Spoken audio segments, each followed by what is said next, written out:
تو ان کو وعدہ دیا اللہ تعالیٰ نے کہ آپ لوگوں کو حکومت ملے گی، کیونکہ امام مہدی علیہ السلام کی حکومت جو ہے وہ امام علی علیہ السلام کی حکومت ہے، وہ امام حسن امام حسین علیہ السلام کی حکومت ہے، وہ آل زہرا علیہ السلام کی حکومت ہے. تو ان کو وعدہ دیا ہے کہ ان کو حکومت ملے گی. تو الحمدللہ میرے محترم ناظرین، ان کا ثابت ہو گیا کہ اس آیت کا ابو بکر کس سے کوئی تعلق ہی نہیں ہے. اللہ نے جو وعدہ دیا بات. اعوذ باللہ من الشیطان الرجیم، بسم اللہ الرحمن الرحیم. علیاری نے جو اعتراض کیا پہلے حضرت ابو بکر صدیق رضی اللہ عنہ کے لیے، پہلے کہا کہ ان کو خوف تھا، پھر ابھی کہہ رہے خوف نہیں تھا. بہرحال یہ علیاری ہے، ایک ہی تقریر میں دو رخ. حضرت ابو بکر صدیق خوف کی وجہ سے ہجرت کر رہے تھے. پہلے آپ نے سنا، پھر کافر نے کہا کہ آپ ہجرت نہیں کرو، ادھر آ جاؤ. اس نے کہا یہ ہجرت کر کے واپس آ گئے. یہ بات نہیں ہے. ہجرت وہ جو تھی حضور علیہ الصلوۃ والسلام کے ساتھ جب کر لی تو پھر واپس نہیں آئے. یہ ایسے ہی ایک ماحول تھا، شروع میں ہجرت کا حکم نہیں تھا.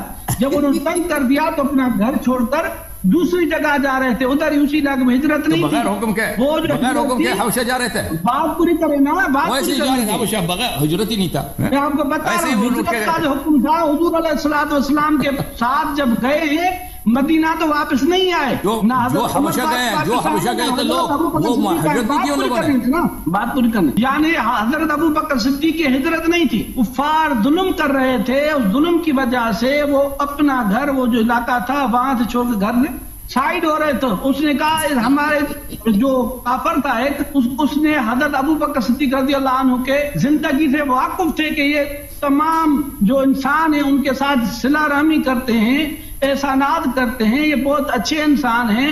اس کو دکھ ہوا کہ اس کو جو جا رہے ہیں نہیں جانا چاہیے. تو اس نے کہا میرے پاس نے آپ کو کچھ نہیں کہیں گے. پھر بھی حضرت ابو بکر صدیق نے وہاں پر قرآن پاک کی تلاوت نہیں چھوڑی. یہ آگے یہ نہیں بتا رہا. اس کے بعد پھر باہر سے لوگ، بچے جو آنے قرآن پاک سننے لگے، ان پر خوف ہوا کہ یہ لوگ مسلمان ہو جائیں گے. حضرت ابو بکر صدیق قرآن نہیں چھوڑ رہے. پھر اس کافر نے بھی حضرت ابو بکر صدیق کو اپنے گھر سے نکال دیا. تو یہ جب کہا نا ہجرت باطن ہو گئی، واپس آ گئے. اتنی خیانت نہ کریں. جو ہجرت حضرت ابو بکر صدیق ہوئی رسول اللہ صلی اللہ علیہ وآلہ وسلم کے ساتھ، قرآن پاک میں لکھا ہوا ہے ثانی اثنین اذ ہما فی الغار اذ یقول لصاحبہ لا تحزن ان اللہ معنا. ہجرت قرآن سے ثابت ہے. ہجرت کے بعد واپس کفار کے پاس آنا، کوئی شیعہ کتاب سے دکھا دو. اتنی خیانت نہ کرو. ہجرت کے بعد واپس نہ حضرت ابو بکر صدیق آئے ہیں نہ حضرت عمر فاروق واپس آئے ہیں. اور پھر آپ نے کہا وہ کون آیا تھا نا، وہ تو دکھا دیا کہ واپس آئے تھے. وہ حبشہ جو لوگ گئے تھے وہ ہجرت نہیں تھا. ہجرت کے بعد کب واپس آئے؟ وہ حبشہ کے ہجرت جو باطل ہوتی ہے، ہجرت کے حبشہ کی حضرت ابو بکر صدیق ہجرت کے بعد کب واپس آئے ہیں؟ وہ بھائی حبشہ سے وہ نکل کے واپس آئے. کتاب سے آپ دکھا دو، سنی کتاب چھوڑو، شیعہ کتاب سے دکھا دو. اگر آپ نے دکھا حضرت ابو بکر صدیق ہجرت کے بعد واپس آئے ہیں، مدینے پاک گئے، واپس آئے، میری شکست ہے. خیانت نہ کرو، میں جا پورا کرنے دو. حبشہ والی ہجرت بھی ہجرت ہے. اس طرح نہیں کہ صرف مدینہ کی ہجرت ہوتی ہے، حبشہ کی ہجرت نہیں ہے. حضرت ابو بکر صدیق رضی اللہ تعالیٰ عنہ کے لیے تم نے کہا حبشہ کی. آپ نے ابھی کیا کہا؟ حضرت ابو بکر صدیق ہجرت سے واپس آ گئے. وہ حبشہ گئے تھے کیا؟ حبشہ کے راستے پہ کہتے ہیں برق الغمات پہنچے تھے، وہاں سے واپس آئے. اچھا پھر عمر کا بھی بتا دینا، عمر بھی کفار کے پناہ میں اسلام لائے ہیں، اس کا بھی بتا دینا. میری پوری بات کرنے دو. اس کے بعد تم نے کہا عمر کا کیوں نہیں کہہ دیں گے؟ انہوں نے جو اسلام لایا. میری بات سنو. اہل بیت سے وعدہ تھا کیونکہ وہ ذبح کیے گئے. جب یہ آیت نازل ہوئی اہل بیت میں سے تو تھے ہی دو. حضرت علی آپ کے عقیدے کے مطابق، حضرت علی، حضرت فاطمہ، ان میں سے کون سی ہوا تھا اس وقت؟ جھوٹ مت بولو. جب آیت نازل ہوئی اس وقت صرف حضرت علی المرتضیٰ، حضرت فاطمہ، رسول اللہ صلی اللہ علیہ وآلہ وسلم یہی تھے. باقی جو جن کو آپ آئمہ کہتے ہیں وہ پیدائش بعد میں ہوئے ہیں، لہذا ان سے وعدہ نہیں، نہ ان کے اوپر اس وقت کوئی ظلم ہوا ہے. ظلم ہوا ہے حضرت علی المرتضیٰ پر، حضرت فاطمہ پر، کفار کی طرف سے. وہ ہجرت انہوں نے بھی کی ہے ہم کہتے ہیں، مگر جتنا ظلم حضرت ابو بکر صدیق، حضرت عمر فاروق جو دوسرے مہاجرین، ان پر کوئی کم نہیں ہوا. سب پر برابر ظلم ہوا ہے. اللہ نے انہی سے وعدہ فرمایا ہے خلافت کا. میں نے ثابت کر دیا ہے کہ آمنو کے بعد منکم لفظ آتا ہے جس سے یہ تخصیص ہوتی ہے کہ اس وقت کے مومنین سے یہ وعدہ خلافت ہے. اس کے بعد تم نے کہا کہ یہ جو نہج البلاغہ کی روایت سے آپ نے ہاتھ اٹھا دیا، اس میں واضح الفاظ ہیں نہج البلاغہ میں حضرت علی المرتضیٰ رضی اللہ تعالیٰ عنہ کے، جس میں میں روایت پڑھ دیتا ہوں. انہو بایعن القوم الذین بایعوا ابا بکر و عمر و عثمان علی ما بايعوهم عليه فلم يكن للشاهد ان يختار ولا للغائب ان يرد وانما الشورى للمهاجرين والانصار فان اجتمعوا على رجل وسموه اماما كان ذلك لله رضا. یہ حضرت علی المرتضیٰ فرما رہے ہیں شیعہ کی کتاب نہج البلاغہ، جس میں وہ کہتے ہیں غیر شرعی طریقے سے خلیفہ بنے پچھلے سیشن میں حضرت علی المرتضیٰ اسی طریقے سے خلیفہ بنے. یہ نہج البلاغہ ہے کہ بے شک میرے ہاتھ پر بیعت کی اس قوم نے جنہوں نے بیعت کی ابو بکر عمر عثمان کے ہاتھ پر، انہی اصولوں کے ساتھ جن اصولوں پر ان کے ساتھ بیعت ہوئے، تو جو موجود ہے اس کو اختیار نہیں کو اور نہ کو غائب کو اختیار ہے اس بات کو رد کرنے کا. وَإِنَّمَا الشُّورَى لِلْمُهَاجِرِينَ وَالْأَنصَارِ، شورا کا حق مہاجرین اور انصار ہی کو ہے. فَإِنِ اجْتَمَعُوا عَلَى رَجُلٍ وَسَمُّوهُ إِمَامًا، اور جب یہ مہاجرین انصار جمع ہو جائیں اور کسی شخص کو امام کہیں، خلیفہ کہیں، كَانَ ذَلِكَ لِلَّهِ رِضَا، اسی میں اللہ کی رضا ہے. نہج البلاغہ حضرت علی المرتضیٰ کا فرمان میں نے آپ کو دکھایا کہ حضرت علی المرتضیٰ فرما رہے ہیں جس طرح میں خلیفہ بنا ہوں جس طرح اسی طرح وہ بھی خلیفہ بنے تھے.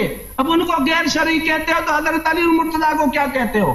یہ میں نے حضرت علی المرتضیٰ کا فرمان اس آیت کے تفصیل میں پڑھا، والسابقون الاولون من المہاجرین والانصار والذین اتبعوہم بإحسان رضی اللہ عنہم ورضوا عنہ، سبقت کرنے والے مہاجرین اور انصار میں سے اور جو ان کی تابعداری کرتے ہیں. حضرت علی المرتضیٰ بھی فرما رہے ہیں مہاجرین و انصار جب کہیں کسی کو کہ یہ امام ہے خلیفہ ہے اسی میں اللہ کی رضا ہے. قرآن بھی کہتا ہے مہاجرین انصار کی تابعداری کرو تو اللہ کی آپ کو رضا ملے گی. اس کا جواب آپ کو ملا. پھر میں نے آپ کو کہا کہ وہ جو آپ نے کتاب پڑھی اس میں یہ لفظ نہیں تھا کہ پورے عجم کی زمین پورے عرب کی یہ بات نہیں تھی، تو آپ نے کہا اس کتاب کو چھوڑ کے دوسرا کتاب پڑھا جس میں تھا اللہ نے فرمایا جب تک جہاں جہاں تم آپ کی نظر پڑیے وہاں تک یعنی خلافت ملے گی. ہماری کتابوں میں ہے رسول اللہ صلی اللہ علیہ وآلہ وسلم کو روم کی سلطنت دکھائی دی، کیسر و کسرا کی دکھائی دی، عرب سے عجم تک دکھائی دی، مشرق و مغرب تک دکھائی دی. اللہ پاک نے میں وہ سلطنتیں حضرت ابو بکر عمر عثمان کی خلافتوں میں اللہ پاک نے مسلمانوں کے صحابہ کے قدموں کے نیچے کر دی.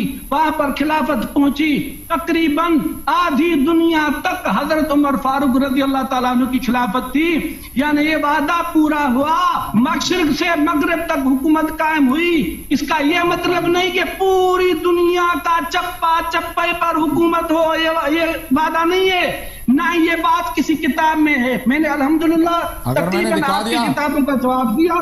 اگر میں نے دکھا دیا کتاب میں سے تو پھر کوئی رہا تو نہیں. ایک منٹ، الحمدللہ میں نے آپ کو تقریباً سوالات کے جوابات دیے، باقی رہا خوف تھا. پہلے آپ نے کہا ڈرتے تھے. ایمان والے کا ڈرنا یہ ایمان کی علامت ہے. حضور علیہ الصلوۃ والسلام صحابہ کرام حضرت علی المرتضیٰ جب مکہ پاک میں تھے جہاں کفار کا تسلط تھا ان کا زور تھا وہاں پر مسلمانوں کو خوف تھا تبھی تو اللہ پاک نے فرمایا وَلَيُبَدِّلَنَّهُم مِّن بَعْدِ خَوْفِهِمْ أَمْنًا، ان کو خوف کو ختم کر کے ان کو امن دے گا. خوف صحابہ کو تھا تب حضرت ابوبکر صدیق نے مدینہ پاک ہجرت کی، حضرت عمر فاروق نے ہجرت کی. میں نے آپ کے سامنے دوسری آیت پڑھی تھی، اس کا آپ نے کوئی جواب نہیں دیا. میں نے کہا تمام مہاجرین جنتی ہیں، قرآن پاک میں ہے سورۃ حج والذین ہاجروا فی سبیل اللہ ثم قتلوا او ماتوا لیرزقنہم اللہ رزقا حسنا. جس نے بھی ہجرت کی اللہ کی راہ میں وہ قتل کیا جائے یا اپنی موت مرے وہ ان پہ دنیا ان کو دنیا چھوڑنے کی دیر ہے، جنت میں جانے کی دیر ہی نہیں. لیرزقنہم اللہ رزقا حسنا، ان کو یعنی اللہ بہترین جنت کا رزق عطا فرمائے گا. حضرت ابوبکر صدیق مہاجرین میں سے ہیں، حضرت عمر فاروق اور جنہوں نے بیعت کی وہ سارے مہاجرین ہیں. مہاجرین جنتی ہیں. جنتی کہتے ہیں ابو بکر صدیق خلیفہ ہیں، انصار کہتے ہیں ابو بکر صدیق خلیفہ ہیں. حضرت علی المرتضیٰ کہتے ہیں انصار مہاجرین انصار جس کو امام کہیں خلیفہ کہیں اسی میں اللہ کی رضا ہے. وما علینا الا البلاغ المبین.